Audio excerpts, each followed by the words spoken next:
Hürmetli vatandaşlık siyemizi devamlaştırırız. Bugün Çiğsak 2019 yıl 4. ayın 10. günü haftaki çarşamba. Endiki mavzumunda Amerika Koşmuş Ştatlar Deniz Armiyası kumandanı mındak versindir. Yeni hamçot. Cungunun Tayvan'a hücum kılışıga takabül turuş için Deniz Armiyasıga koç koşuldu. Mavzulu haber 4. ayın 10. günü Amerika Avazı Radyosu ilan kılındı. Haber bundan başlandı.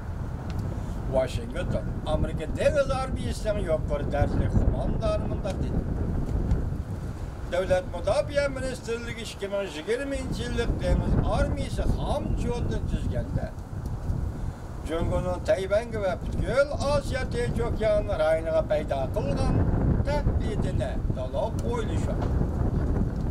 Bu doğruda muvaffak ve maskeli olan hamçot orunlaştırışı lazım. Amerika Devlet Meclisi'nin Harbi İşler rehberleri bunu bakar da makul dedi. Kengaş Palatası Harbi İşler Komitesi haftanın 2. günü yani 9.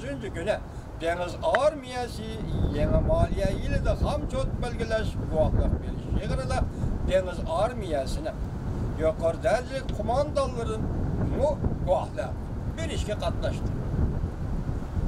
Devlet Müdafiə Ministerliği 3. ayının başlarında 700 milyar 200 milyon dolarlık yeni maliye Devlet Müdafiə hamçotunu oturup koygan idi. Deniz Armiyası'na ajırtılgan hamçot bunun içinde 200 milyar 600 milyon egelleydi.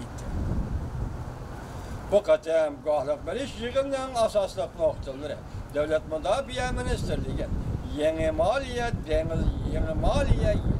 Deniz Armiya hamçotunu to'liq amalileştirish orqali devletden müdafiə stratejisi de o'tirib qo'yilgan Amerika Jungo Rossiya o'tirishidagi cho'ng davlatlar raqobatiga baho berishdan iborat edi. Kengash Palatasi Harbiy komitetining a'zosi Josh Hawley Deniz Armiyası uruş qilish bölümünün başlığı Richardson'a söhbət bayan qilib, Jungo Tayvan'a hücum qilib, pak tayyorlashi mumkin dedi. Amerika Deniz Armiyası yeni maliye yılida Deniz Armiyasıga ajratilgan hamçot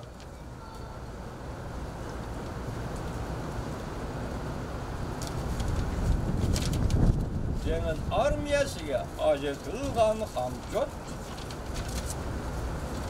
Amerika'nın bunda akıbet takabül turuşuga tayyorlik qilganligini aks ettirib beremdi dedi. Bunun General Richardson shundoq deb javob berdi. Richardson bugun biz muhokama qilib Devlet Mahkemesi hamçot topshiramiz. Ya Devlet Meclisi kechiringlar. Devlet Meclisi hamçot topshiramiz. Biz tadqiqot intayin zo'r stratejik uchrashuvki biz hozir bu masalada kuzatyapmiz. Harbiy kuchning ko'lami, iqtidori va urushga tayyorlik qilish holatlarini birlashtirib, endi Tinch okean rayonida davlat duch kelgan xirqqa taqobil turishimiz lozim. Endi Tinch okean rayonida duch kelgan xirqqa taqobil turishimiz lozim. Deniz Armiyası'nın yeni maliyeyle hamçotu cümleden avamatkalarının zarb beriş iqtidorini kuchaytirish. Amerika avamatkalarining mudofiya va hujum qilish iqtidori to'liq. G'arbiy Tinch okean urush rayonida urushga ta'zim maslashidi. Richardson bunday ko'rsatdi. Biz ko'z tutgan hali qarayindagi yuqori haroratli urushda avtomatika urush rayonida buzib yetkilib bo'lmaydigan aeroportga aylanadi. Avtomatika her güne 700 deniz milli yol basalaydı. Düşmanın nişanını, yani keçiren düşmanın nişanını, kargı elişini kıyıllaştırdı. Ahmet'in sürütünün tizligi düşmanın nişanlı iliş, iktidarının nişanlı ilişini kıyılaştırdı. Guahlik bir iş yerine riyasetçilik kılan, Kengeş Palata Harbiy İşler Komitesi'nin reisi James Inhofe, Amerika avazıga mındak görsetdi. Amerika Deniz Armiyası'nın Garbi Tinç Okyan rayındaki iktidarını çekliğime uçuruşundan ensüreymen. Lakin James Inhofe yeni maliye hamçotunu ve Deniz Armiyası'na acırtıldığın pulunu kollaydıqanlıqını bildirdi. Yani makul. Demek Deniz Armiyası ve Harbiy Xarajat tasdiqlashga Inhofe Harbiy İşler Komitesi'nin reisi imza koydu degan gap, bu Deniz Armiyasiga berildi degan gap, hozir Jungo hukumatining davron ko'chirib o'tgan rayoni Janubiy Deniz rayi, Garbiy Tinch Okyan rayi.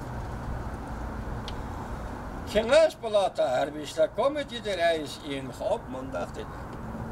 Bizden Jungo bilan bo'lgan munosabatimiz, munosabat hamkorlikqa qanday aksiyat turilishi kerak? Devletimizden Cumhuriyet bo'lgan munosabatimiz bu hamkorlikda qanday aksiyat turilishi kerak? Buning ma'nosi ehtimol mening tahlil qilishimcha, pul ko'p ajratilishi Deniz Armiyasiga, bu demak Jungo qaytargan imkosimiz bo'ldi. Ben bu kishilar bilan, ya'ni shu hamkorlikni o'rtaga qo'ygan Davlat Majlisi a'zolari bilan iddiada birliktemen dedi. Kengesh Palatası Harbiy İşler Komitesi'nin reisi James Inhofe.